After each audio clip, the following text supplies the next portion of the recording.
Bible more than me. Now stand up, let us pray. Stay here.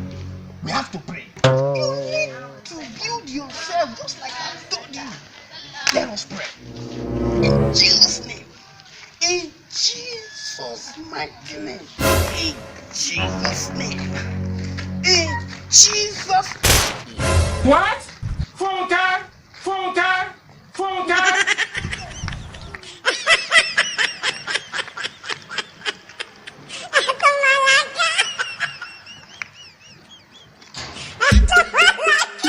Hey!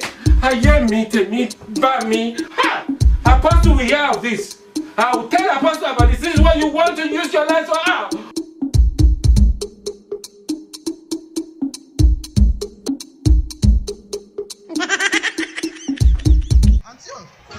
Auntie, please. Morning star. Sister, no verse. I don't they call you since. I bet no verse, so.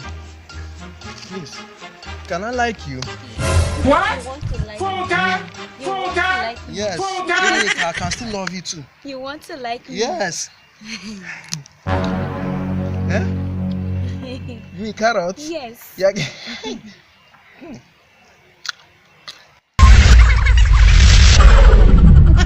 Jesus!